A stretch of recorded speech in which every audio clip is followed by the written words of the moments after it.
Thank you for joining us on this edition of the show. My guest is managing and coordinating the efforts of the blockchain ecosystem in contributing to the development of our digital economy, and he'll be talking more about what the ecosystem is doing. Look out for that on the interview segment. We have a lot more lined up for you after some news and updates. I am Chukwemeka Agbata. Welcome to Tech Trends.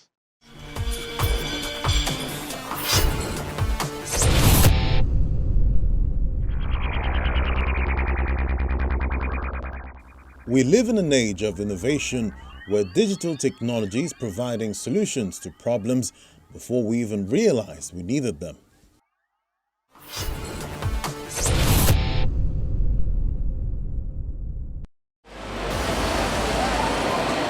Statistics from the United Nations Educational, Scientific and Cultural Organization says that in Nigeria, the percentage of females not in education, employment or training who are economically inactive is 84%, as against a 74% rate for males. This gender gap is why Nkem Okocha developed Shisabi, a mobile learning application that provides free vocational courses for young women. After watching the videos, they asked some questions here. The goal of the app, according to Nkem, is to help young girls and women from low-income communities have a source of livelihood. Shisabi is a mobile app that seeks to train young girls and women from low-income communities on different vocational skills. Also, they get to learn financial literacy skills, business development skills, and also digital skills. We've seen that most of these young girls and women, they lack access to economic opportunities. So with the platform, we are telling them that they can learn different skills on the app for free. This is how you mix your dry ingredients to make your bun. The courses on the platform are developed in-house by a team of facilitators Nkem works with. They record and upload the content on Shisabi for use. Via the platform, females can learn any skill of their choice and at their own pace. We created content ourselves because we have an offline innovation center where these low-income young girls and women come to learn these skills for free. So what we've done, so myself and my team, we've been able to develop a curriculum. So with that curriculum, we built our content, and that's the content that is available on Shisabi. It was a whole lot of work, and so tweaking, when we've come up with the application, we had to test with some of our beneficiaries because we didn't just want to create a platform that we felt that people will need, our beneficiaries will need. So we had to involve some of them when we were coming up with the ideas that what is it that you want to see, what would you want to learn through this platform, or give us the platforms that you think will be easy for you to learn. Shisabi is a female technology education application that not only targets women at the lower levels of the pyramid for empowerment, but also seeks to help them start sustainable and solid businesses.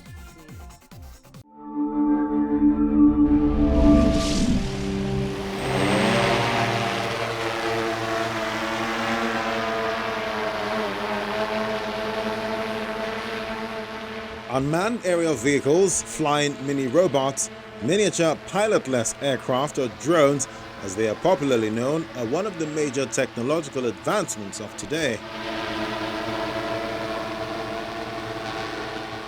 Over the past few years, drones have become central to the functions of various businesses and governmental organizations as demand for the same technology grows across many fields.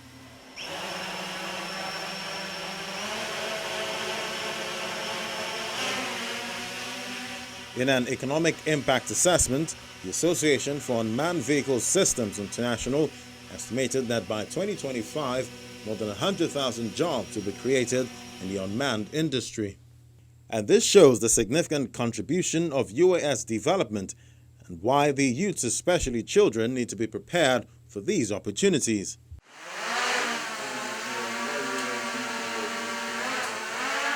And that is what these young minds are doing at Propel Area Services. Here, no prior experience is needed, and anyone can be taught the skills of flying, programming, and computational thinking. We train kids, give them early education using STEM techniques, which is science, technology, engineering, and mathematics. Some people call it STEM, some people call it STEAM, because you can add an A to that using arts, and then that makes it STEAM. Okay, so the idea behind our company is to basically empower kids with using these techniques to teach them to be ready for the workforce of the future.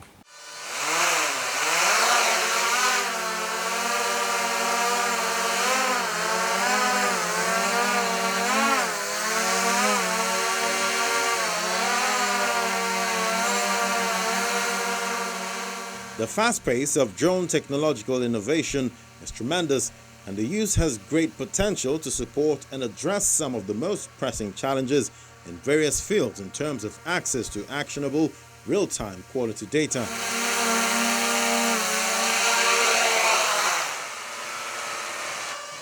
Now, this drone program is aimed at inspiring students into the field of technology and the science of drones, empowering them with the tools and skills they need to reimagine a tech-driven world through the lens of drones. When we decided that we wanted to look into the issue of training kids and being able to train AI and robotics and stuff like that, we fortunately had a team of enthusiasts who also were just starting out as well. But they had done their basic robotics training, they had done their AI training, they had done all the stuff that they needed to do. So what happened was we were able to combine our ideas to the point where we were now able to basically come together and then say, okay, well, this is our vision, this is what we want to do. We wanted to, because the thing was, with drones also, you see, you buy a drone and it can do one thing, but you like the platform of the drone itself, but you want the drone to do something else, right? So you kind of have to re-engineer the drone, or reverse engineer the drone, as the term is, for you to be able to actually carry out. So it's got one payload that only works in the day, but you want this drone to also work at night, right? So what you do is you can remove one of the payloads, the daytime payloads, and then put the one that you want to use for the nighttime surveillance, right? Well, all of this needs configuration and configuring. So you find out that as you go along your journey, whether it be for drone, whether it's be for some robotics or whatever, you need to get behind the system itself to reverse engineer it to get what you want.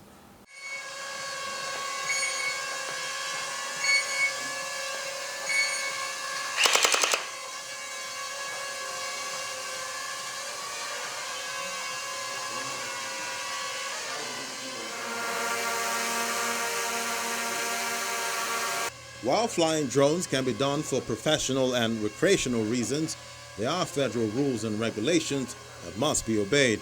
Everything has been very clear. You need to obtain a license to be able to fly drones. If you're talking about drones, you need a license as a pilot to fly drones. And most times that I tell people that I have a drone license, the first question they ask me is, do you need a license to actually fly a drone? And I'm like, yes, you do. So I guess it's maybe a lack of information, or maybe the information is not getting out as it should. So that would be, I think, maybe one of the first problems I can say that people have, because they don't understand, or maybe where to get the training and stuff like that. Drones have been around for more than 2 decades, but their roots date back earlier. The last few years has seen a significant increase in the adoption, usage expansion of drones across industries, increasing work efficiency and productivity. Take off.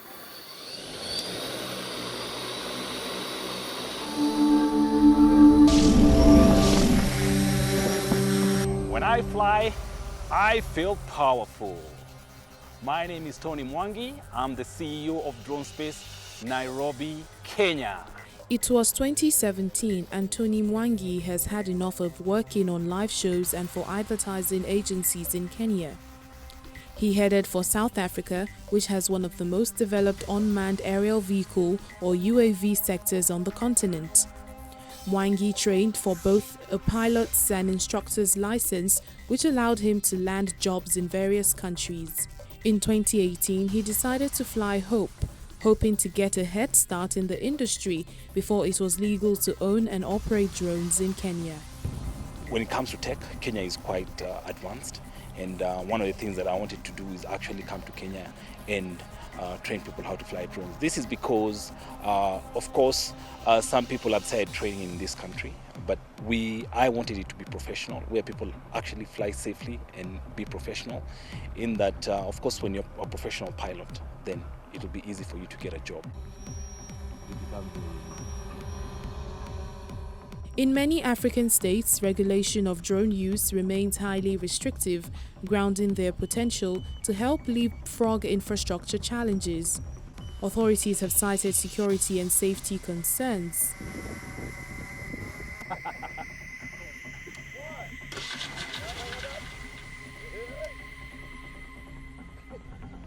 Rwanda is a notable exception. The government has since 2016 permitted companies to harness drone technology for solutions such as transporting blood and medical supplies to remote areas. Last year, Rwanda's police also used drones to monitor the streets during the COVID-19 lockdown. Thanks to his study of regulatory systems in South Africa, Mwangi was already arming himself with the licenses, certificates, syllabus and manual he knew he would be requiring. For most drone pilots, I advise the unlicensed ones to get their licenses because it helps with in terms of the law. You know, at least you learn the regulations, then you know where to fly, where not to fly, how to be, because for us safety comes first. Not just for the pilot, but the people around the pilot. So even the cars, properties and stuff. So one of our challenge is like really getting to know the regulations and where the line is blurry.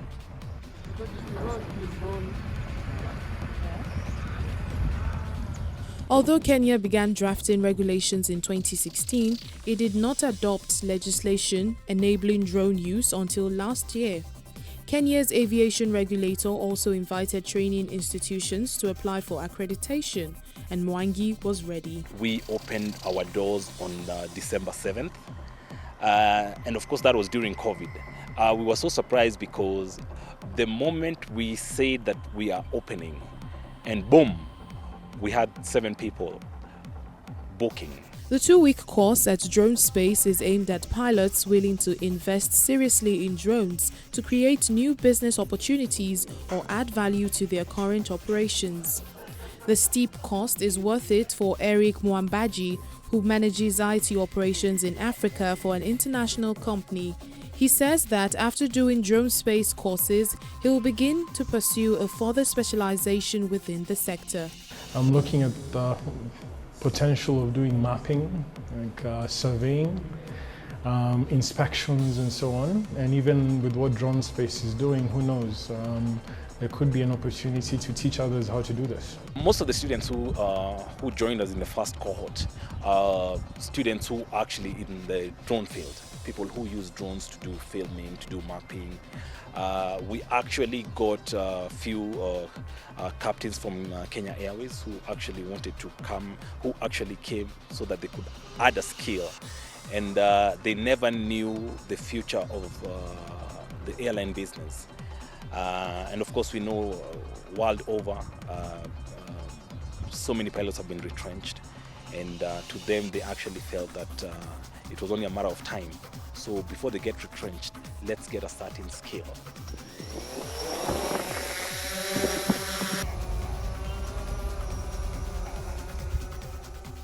Drone Space has also felt the effects of COVID-19 because it has to limit intake due to social distancing in classrooms and disinfect frequently. However, Tony Mwangi believes the turbulence is an opportunity.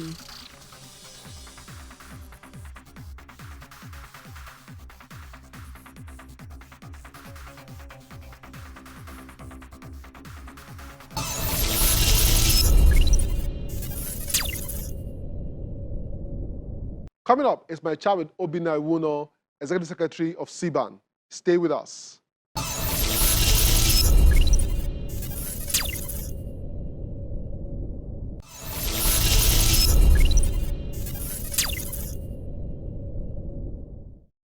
Over the past few years, the term blockchain has become one of the regularly used words in the fintech space. This is a reflection of the emergence of blockchain-driven solutions, companies and initiatives being adopted in different parts of the African continent. Blockchain technology is defined as an open and distributed ledger system that can document transactions between two parties. These transactions are efficiently and verifiably recorded permanently and shared by several participants in the blockchain system without full control of a single entity. Africa is increasingly advancing socio-economic growth through the adoption of blockchain technologies for e-commerce and entrepreneurship frameworks, and this is because such technologies are offering multiple advantages towards easing the way of doing business transactions across the continent. Obinna Iwuno, Executive Secretary of Stakeholders in Blockchain Technology Association of Nigeria, discusses how the blockchain ecosystem can contribute to the development of our digital economy. Obinna, glad to have you on the show today. Yeah, thank you, Chicks. I'm glad to be here with you. Okay, what is blockchain for those who are just getting to understand the industry? What does it really mean? It's very simple. Blockchain is a record of transactions, right? That is open for everyone to see. So you can say that blockchain is a public distributed ledger, because what you have on a ledger is record of transactions. And that is actually what blockchain does. It keeps records of transactions. So it's a ledger. Now, but the difference here is that this ledger is public and it is distributed, right? So everyone who comes into the blockchain network can actually see this ledger, all right? And the transactions that are recorded on this ledger. So that is simply what a blockchain is, without all of the technical terminologies that will seem to confuse the ordinary man on the streets. Okay, so take us through the evolution of this technology, where it was, where it is now, where it is going. It will interest you to know that the blockchain technology has been here as far back as 1991, right? But it was never implemented. Okay, so it was an idea that was there, right? And then it went on through that stage in 94, right? It was also improved on, but never implemented. And then Charles Finney was the first person who made an attempt to use blockchain for e-gold, right? To create digital cash. But then in 2008, Satoshi Nakamoto released the Bitcoin white paper. And in that Bitcoin white paper, he detailed about how he has invented or would invent a system of cash, a system of financial transaction that is peer-to-peer between you and I. And this money is digital, right? And it is going to be on a technology called the blockchain. So it was Satoshi Nakamoto who actually implemented the blockchain. Blockchain is no longer where it used to be, but has metamorphosed over the years into something bigger and better. And the future of blockchain, we are seeing a future where we are going to be using blockchain to operate almost all the systems in the world. You know, because currently you have organizations who are already using blockchain. They are not blockchain organizations, but they are already using blockchain to solve problems, you know, to make their services more efficient, to enhance their products and all of that.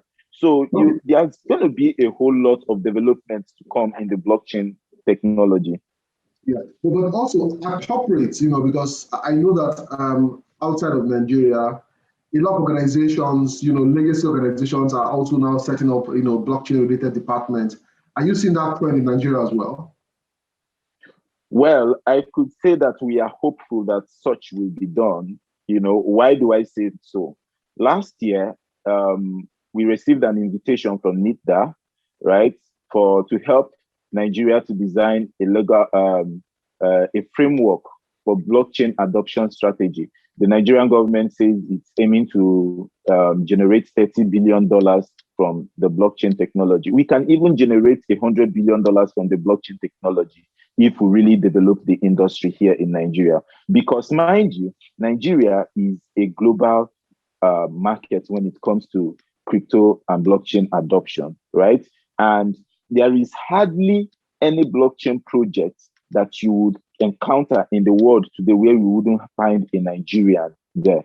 So when you see a government agency making such a move, then there is hope that, yes, probably in the very near future, there is going to be a department, if not a ministry, created for blockchain, just like you have in UAE. We also had an engagement with the SEC, right? One of the things that we are looking at is how to keep the blockchain space safe, like I mentioned earlier.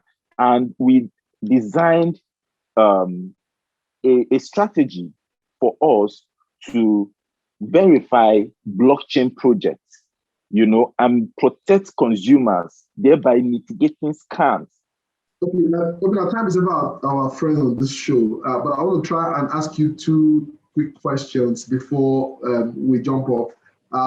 One is, and half of all you have mentioned is that we need to also, just like we have a lot of software developers, whether it's in Laravel or HTML5 and the rest of them, what do we do around building more blockchain developers that can help to bring to reality some of these visions that need to be on the blockchain technology?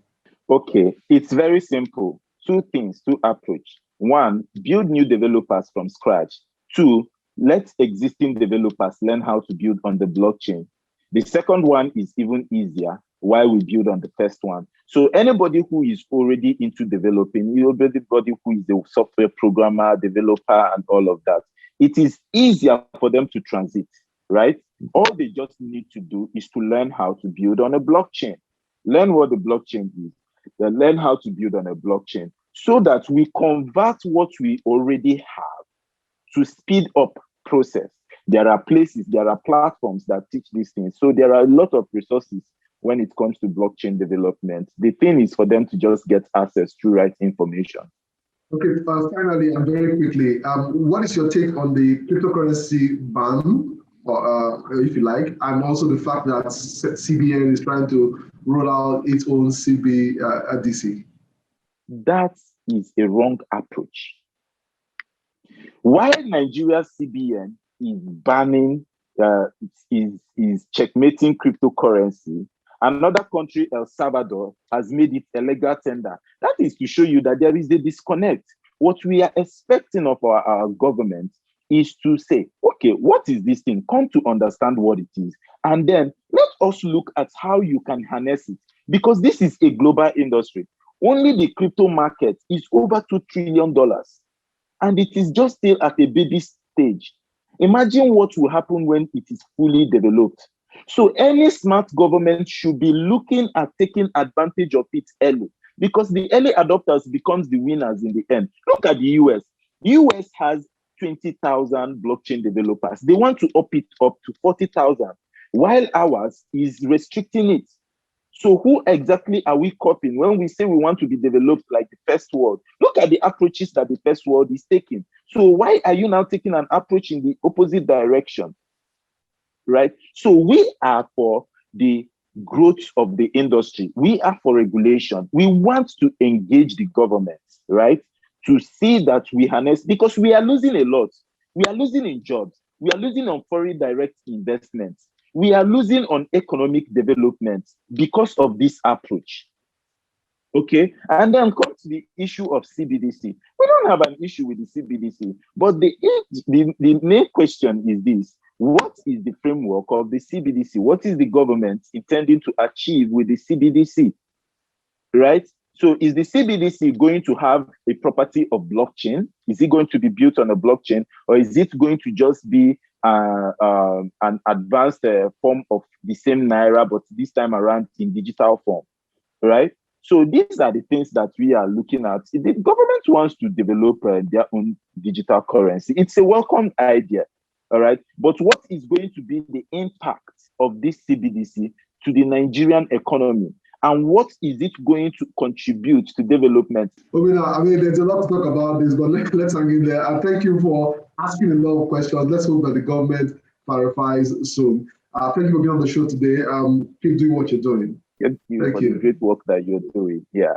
Thank you. Cheers. Yeah, bye.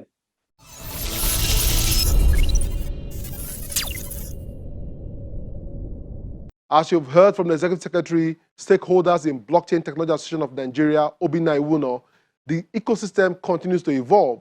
And thankfully, there are more use cases to prove that blockchain is a technology that can indeed bring a lot of positive impact to Africa. This is a call on policymakers to collaborate more with the ecosystem. It's a wrap on this edition of the show. Watch the entire show on Channels TV YouTube or cfablog.ng. For Tech Trends, I'm Chukwemeka Agbata.